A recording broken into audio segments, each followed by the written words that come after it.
Hello, I am Soumitra. We present you a video which depicts the impact climate change has had on Indian tribes. Climate change today is a global phenomenon with the rise in average global temperature, increase in greenhouse gases emissions, and depleting ozone layer.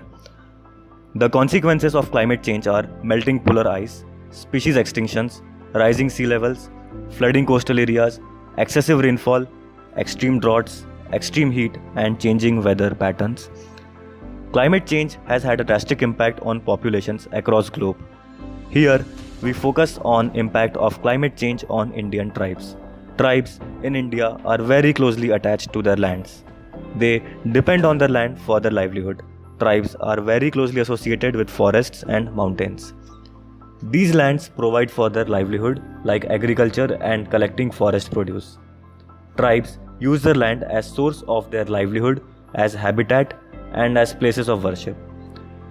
Tribes have their own identity and face difficulty in being a part of the mainstream population. Because of climate change, occupations of tribes are getting affected and they are becoming forced to migrate to a land that is new to them. Also, the health of tribal women and children is getting affected badly. Their lives and livelihood are transforming.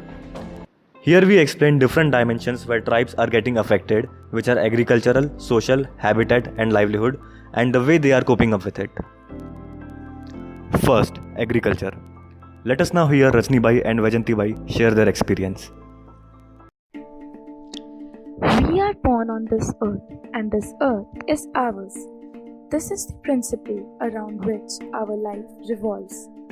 Hello, I am Vajanti Bai, and I belong to Dongriya Kund tribe, which resides in the southwestern part of Odisha. In 2017, a great havoc hit the face of Odisha. Crops failed in large parts of the state due to many reasons, major being pest attacks, prolonged dryness, and untimely rainfall. But we, the tribal people of Odisha, were not affected much by these. This is because we believe in our indigenous knowledge, which we have acquired over the generations. Our farms are called dongars. Just as forests encompass diversity, our dongars also encompass diversity. We grow almost 80 varieties of crops, including paddy, millet, maize, black gram, cowpeas, sweet potato, etc. We grow these many crops in just 1 year because in case one crop fails, we will have many more to survive on. This makes our system more sustainable and more stable. The genomic profiling of different crops make them climate smart. They are unaffected by drought and extreme heat. We don't use any chemical fertilizers. Unlike other farming practices, we allow insects to enter in our dongars. As we grow crops, pests and insects enter our dongars. These pests are eaten by flies and spiders, who in turn are eaten by the birds who come for food in our farms. It is all regulated by nature. So our practice is not just about producing more, it's about growing food without harming nature. It's not just about creating food opportunities for humans, it's also about creating food opportunities for many other creatures that coexist with us on our Mother Earth. Hello, my name is Rajni Bai. I belong to Bega tribe from Mandla district of Madhya Pradesh. Earlier, we also used to perform a similar kind of cultivation technique as that of Dongriya Kond tribe. It is known as Bewar cultivation. We used to grow 8 to 12 different variety of crops on a single piece of land, and our crops included various kind of millets, legumes and maize. But people started growing cash crops like paddy crops on their lands. Due to irregular rainfall pattern, we started facing huge losses. During less rainfalls, the paddy would get wilted and would pest in extreme rains. We also faced various kind of health issues due to consumption of those crops. Now we are again switching our conventional method of bevar cultivation. For this we rely on our system of rainfall prediction, and then we decide the timing and composition of our crops. So now we get an assured yields in all weather condition. During less rainfall we get a moderate yield, and in extreme rains now we get a bumper yield. Now untimely spell of rain does not worry us anymore. Livestock. Brij Mohan, an old man, now would tell us about his experience. Hello everyone, I am Braj Mohan from Gedi community. Our community reside in Mandi, Kangra and Bilaspur district of Himachal Pradesh. We generally speak Gedi, Tekri and Hindi languages, and we are the devotees of Lord Shiva. Now talking about our economy and occupation, the traditional Gedi economy has been principally pastoral.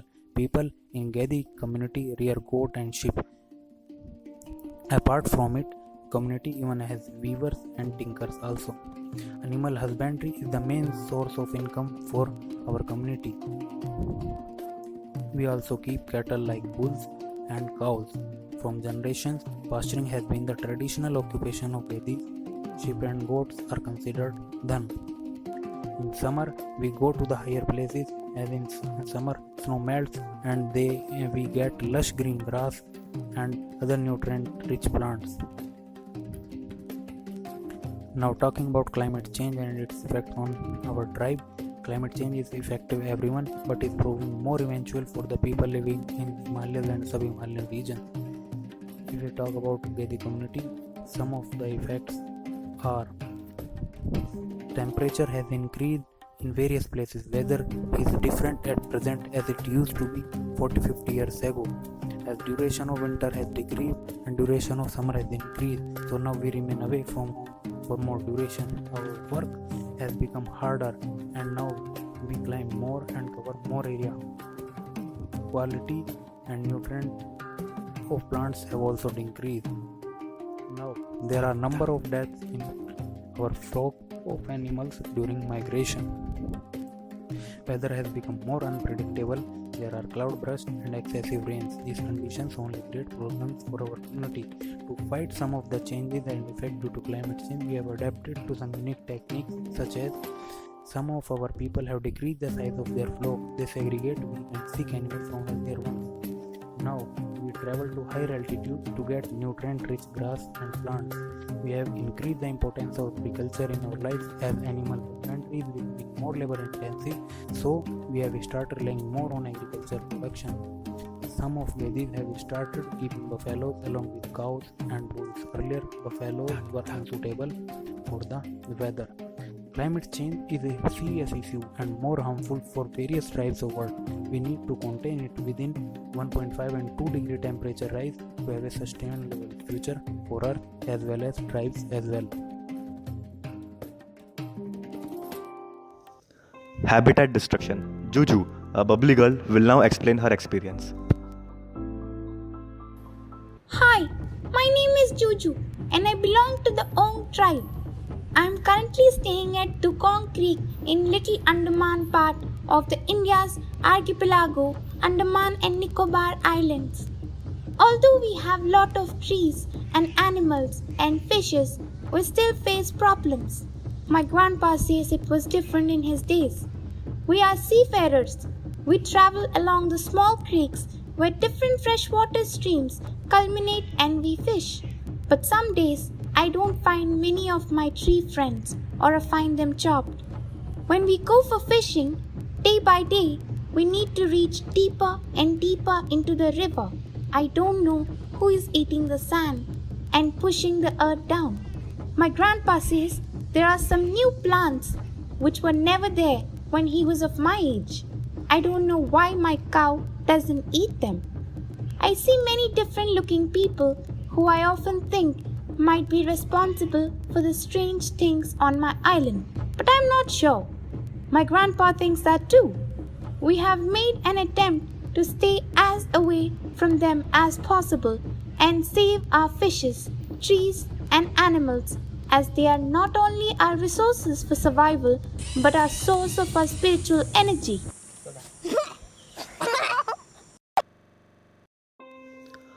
Social impact. Deepa had suffered hard from this and will now share her experience. Hello, I am Deepa and I belong to Munda tribe of Jharkhand. I work in a self-help group of my village. There are 31 more tribes in Jharkhand. We have been regularly facing drought and it has become a recurrent phenomenon. It is difficult for us to bear the shock of migrating and alienation from our homeland, and that too so frequently. If the earning member of our family falls ill, the whole family faces starvation. Not only this, but also other necessary activities like the education of our kids are hampered. People from rural migrating to urban also increases social stress on the urban land due to sudden increase in population. One more important thing that I would like to mention is we, the tribals, are not habituated to urban life. We don't like to hear the honking of horns. We don't like to eat junk foods on a regular basis. We don't like to breathe in polluted air. We love peace and serenity. And here, especially in jungles, we live in harmony with our community members. If you ask us to leave this place due to what the climate change is causing, it would first affect our social lives and then other aspects. It would cause mental and emotional trauma. It makes us happy to know that there are certain ways that can be implemented to reduce social impact of climate change. One of them is risk transfer, which can be done by reinsurance and state intervention.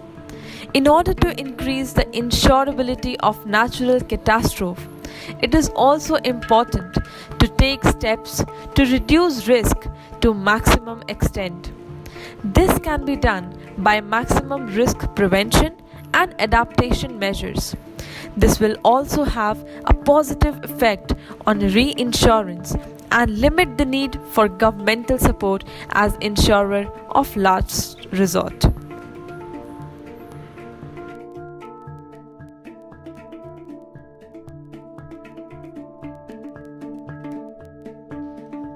From our encounter with different tribes, we can conclude that tribes are the population who have arguably least harmed the environment but are the ones worst affected from it.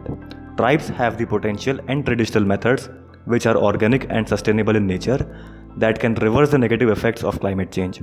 It is now time that the government recognizes this potential of tribes, studies them and encourages their use so as to mitigate the deteriorating effects of climate change.